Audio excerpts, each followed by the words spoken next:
So, it's big trouble at Little Lucasfilm, as I like to put it. There's a lot of problems going on over at that studio, over at the headquarters, between Kathleen Kennedy, the Lucasfilm story group, the many talents that they have over there, desperately trying to patch things together with all of the Star Wars movies, and the TV shows, and the projects that are currently untitled, and some of which, by the way, have been partially filmed, or have been partially in pre-production. There's been a lot of problems, especially with the Rey Star Wars movie that's now officially on hold after a lot of creative differences unfolded behind the scenes, but focusing on the Acolyte series, in particular related to the main actress Amandla Stenberg coming back into the equation here, attacking the fans yet again in the second phase of desperately trying to get the Acolyte series back on track, to get viewers to go ahead and check out this show that's currently on Disney+.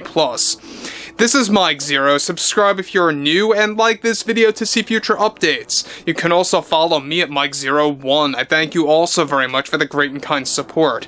So, we know that those out there like Amandla Stenberg, Jodie Turner-Smith, who played Mother Anastasia, as well as Leslye Headland, the creator of the show, they have all been on the blame game train, right? Scapegoating here and there about why the Acolyte series failed, about why it really did not meet expectations, and basically what it boils down to is blaming toxic masculinity, blaming the outspoken fans, blaming those that are very passionate about what George built decades upon decades ago.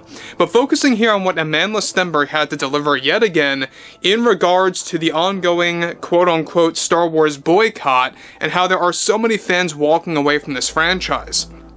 Now, with the Disney executives desperately attempting to patch everything together at Lucasfilm, which is now labeled their worst performing division of the company, one monumental development going on now involves more to do with Amandla Stenberg of the Acolyte on the blame game train toward fans in regards to the Acolyte cancellation and the Star Wars boycott. Now, Stenberg delivered the following. As one who considers to be non-binary and part of the LGBTQ community, it was the dream of a lifetime to work on the Acolyte, but it also came up as a long phase of frustration, as I began to realize just how toxic and how garbage the fan base can be toward its creators.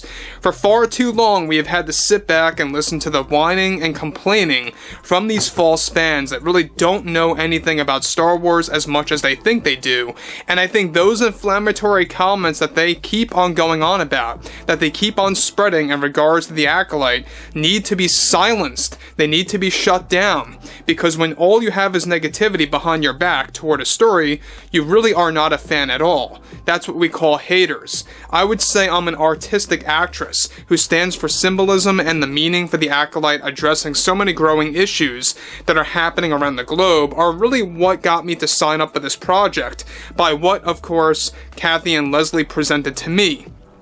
We knew going into this that the bitter fans were going to have an issue with women. I mean, we all knew that, and to a specific margin of those fans now distancing themselves from Star Wars altogether because a series released starring women, I think goes to show you the growing problem with misogyny in this country, and quite frankly throughout the entire world.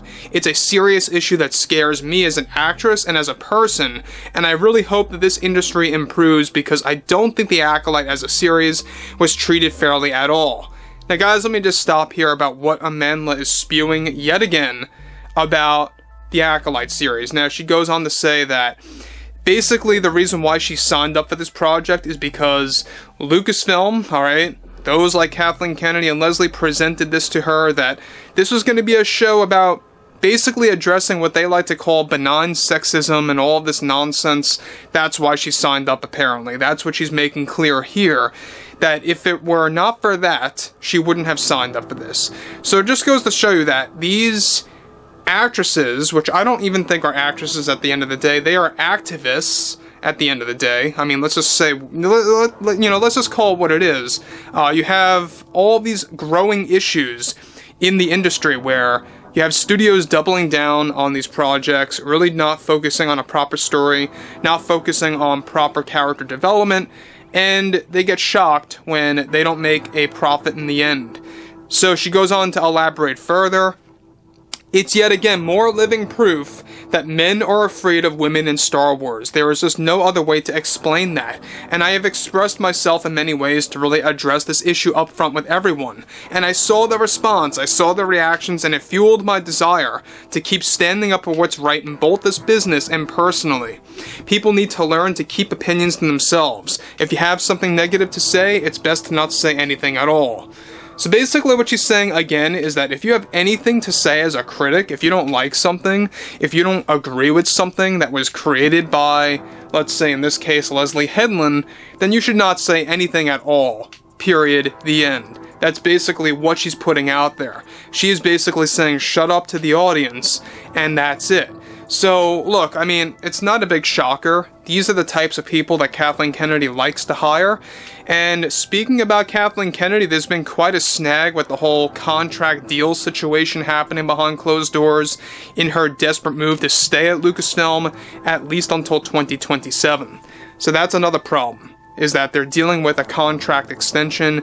There are some Disney board members that are trying to keep her away from Lucasfilm, while the majority of them are really trying to keep her in Lucasfilm. So she goes on to conclude, just don't even say a word because you are not contributing to anything. That's just a fact. I enjoyed my time at Lucasfilm and for being a part of Star Wars. Was it worth it? Hell yeah it was, but was it frustrating for sure? Absolutely. I just think that we have a lot of work to do in society to fix these problems, and it may very well take generations to correct that over time. It's just the sad truth. So, look, I mean, we've had this constant train of the cast and those that worked on this actual series, you know, pulling the blame game train yet again toward the fans, toward those that grew up with the prequels, the originals, and all of the things like the Clone Wars that people actually do cherish at the end of the day. Those are the types of fans that are very passionate about this franchise, and you have a lot of those fans that have officially checked out, that want nothing to do with Star Wars, whether it's a boycott, whether it's apathy, it's a mixture of all of that. And when you combine everything all together, there's really just the fact that they are not able to keep up with all of that traction. You know, that's why you have the Rey movie now on hold. They're not quite sure what to do. A lot of it was a mixture of creative differences. A lot of it also had to do with the Acolyte impacting the Rey movie. And this is also, by the way, impacting the James Mangold Star Wars film, which is, by the way, codenamed Star Wars Jedi Prime, taking place 25,000 years before The Phantom Menace. So, I mean, look, we know at the same exact time you got people like Amandla Stenberg, who never really knew anything about Star Wars, that just used it as a way to promote their activism. I mean, that's basically what it is. I mean, they are activists, if you want to call them that. And, yeah, I mean, look, we have people like her, Jodie Turner-Smith, Kathleen Kennedy, Leslye. They're never going to stop. They will never admit failure. And that's just what it is. I would like to hear what everyone has to say about this below in the comments, and if you guys did enjoy the content for today, make sure to drop a thumbs up on this video to support the channel, and I will catch you guys later.